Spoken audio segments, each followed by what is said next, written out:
Political, entertainment, sports और हर तरह की न्यूज़ के लिए फेस न्यूज़ चैनल सब्सक्राइब करें और इंस्टेंट अपडेट्स के लिए बेल आइकन ज़रूर दबाएं। Welcome to back face news. आज हमारे साथ भाई मेहरबान कुरैशी, जो कि प्रमुख समाज सेवी के रूप में पहचाने जाते हैं, भाईचारा समिति जो दिल्ली में चलती है उसके आप अध्यक्ष हैं। इसके अलावा लव कुश रामलीला कमेटी जो लाल किला मैदान में हर साल आयोजित की जाती है, उसमें करीब 35 वर्षों से आप सीनियर वाइस प्रेसिडेंट के पद को सुशोभित कर रहे हैं।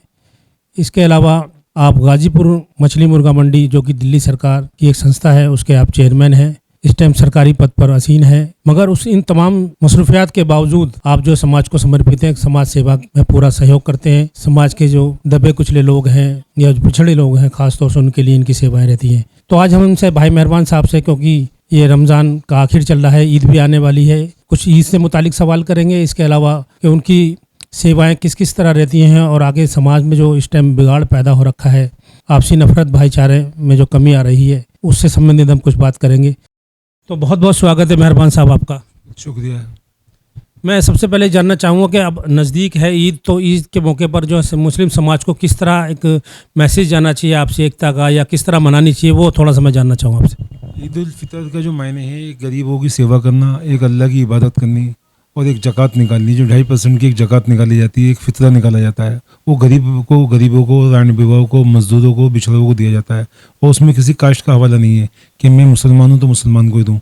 जो ज़रूरतमंद है उसको ज़कात देनी चाहिए और उसकी इमदाद करनी चाहिए। और जो फितरा निकलता है 2.5 किलो आटे का, आपकी नमाज जब होगी कबूल, जब 2.5 किलो आटा किसी गरीब आदमी को आप देकर जाओगे।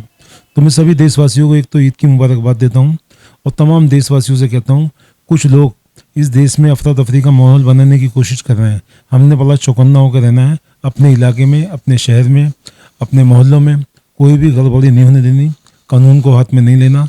कोई आदमी गलत काम करता है, तुरंत पुलिस को कॉल करें और उस आदमी को कानून के हवाले करें, कानून का पालन करें पूरा। और जो भाईचारा एक हमारी गंगा जमुना की तहजीब है, पूरे हिंदुस्तान में क्या पूरी दुनिया में फेमस है, उसको बरकरार रखें। मेहरबान साहब ने बताया कि 2.5% जो ज़कात है, एक ज़कात का जिक्र किया है कि वो 2.5 किलो आटा और जो है परसेंटेज का हिसाब लगा जाए तो 2.5% की आपने शायद बात बताई, वो यही होता है, एक ज़कात है। और फितरा की बात भी कही गई है। तो उसमें ये कहा गया, बताया इन्होंने, जैसे कि जो हर किसी को बात नहीं पता होती कि आपकी नमाज नहीं होगी ईद, यानी कि आपकी ईद जो है कबूल नहीं होगी जब तक कि आप गरीब की मदद नहीं करके जाएंगे। ऐसे ही बात है ना? जब तक आप फितरे के पैसे नहीं दोगे या फितरे के आटे के पैसे नहीं दोगे या आटा 2.5 किलो देकर नहीं जाओगे, आपकी नमाज जो है ईद की कबूल नहीं होगी, क्योंकि बिल्कुल फ़र्ज है। जैसे ज़कात फ़र्ज है मालदार आदमी के ऊपर, ऐसे ही फितरा भी फ़र्ज है। 2.5 किलो आटा किसी गरीब आदमी को देकर जाओगे, उसके बाद ही आपकी 2 रकात नफाज जो होती है ईद की, वो कबूल होगी। मैं ये भी जानना चाहूँगा मेहरबान साहब के, जैसे कि आप देख रहे हैं कि पूरे देश में अफरा तफरी का माहौल है, इसके लिए जिम्मेदार कौन लोग हैं, किसको आप मानते हो क्या इसके, और ये कैसे किस तरह सुधार इसमें आ सकता है? इसके अंदर जो है ना, ज़्यादा करके कुछ पॉलिटिकल पार्टियां हैं जो अपनी सत्ता के लिए और इस माहौल को ख़राब करने की कोशिश करते हैं, उसका फ़ायदा उठाने की कोशिश करते हैं। हमें उन लोगों से चौकन्ना होगा, चाहे वो कोई सी भी पार्टी हो। वो आपको ना किसी पार्टी के कहने में नहीं आना, पहले अपने देश की, अपने शहर की, अपने मोहल्ले की हिफाजत करनी है। हमने किसी के बहकावे में नहीं आना, क्योंकि हिंदुस्तान अगर मजबूत रहेगा तो हमारा परिवार मजबूत रहेगा, हमारा शहर मजबूत रहेगा, हमारा ख़ानदान मजबूत रहेगा। अगर अफरा तफरी का माहौल होता तो देश कमज़ोर होगा, तो हम खुद कमज़ोर हो जाएंगे। हम आने वाली पीढ़ी को अपना मुंह नहीं दिखा पाएंगे कि हम कौन से मुल्क में हमने आपको पैदा किया है।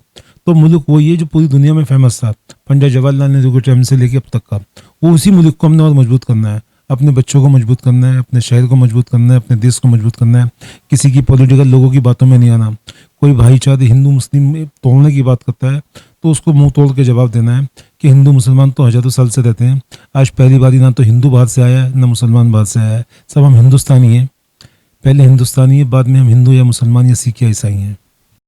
तो जैसा कि डर का माहौल पूरे देश में बना हुआ है और जो सच्चे लोग हैं जो बात कहना चाहते हैं वो भी नहीं कह पाते, तो ये इससे किस तरह छुटकारा पाया जाएगा, कि इसके लिए क्या समाधान आपकी निगाह में है? इसके लिए यही अपने मोहल्ले की ना RW जैसे बनी हुई होती है, RW की मीटिंग करें, अपने मोहल्ला की कमेटियाँ बनाएं, उनकी मीटिंगें कर करके एक दूसरे को, लोगों को समझाएं। अब ईद का त्यौहार है, जैसे सवैयों की ईद होती है, तो हिंदू समाज के जो हमारे यार दोस्त हैं, हमारे मोहल्ले के लोग हैं, हमारे इलाके के लोग हैं, उनको बुलाएं घरों पे, उनके साथ मीठी सवैयाँ खाएँ, उनको गिफ्टें दें, उनसे गिफ्टें लें, एक दूसरे को बधाई दें। जैसे अभी नवरात्रों के व्रत गए, हमारे रामनवमी गई है, तो तमाम मुस्लिम समाज के लोगों ने व्हाट्सएप पे, फेसबुक पे मुबारकबाद डाल रखी थी कि आज रामनवमी है, बड़ी खुशी का दिन है कि हमारे राम जी कि आज त्यौहार मनाया जा रहा है। तो इसी तरीके से मुस्लिम समाज भी, हिंदू समाज के लोग भी मुसलमानों को बधाइयाँ दें, मुबारकबाद दें, RW की मीटिंग करें, इलाके वाई मीटिंग करें। तो जब इलाके वाई मीटिंग करेंगे, हम अपने घर को संभाल लेंगे, इलाके को संभाल लेंगे, तो देश में कोई भी हादसा नहीं हो पाएगा। ये क्या हो रहा है कि हम लोग ना अपने बच्चों को देख नहीं रहे, अपने इलाके को देख नहीं रहे। हमारे को मोबाइल ने इतना बिजी कर दिया कि ना हमारे को बेटी की पता है, ना बेटे की पता है, ना मोहल्ले की पता है, ना RW की पता है, ना इलाके की पता है।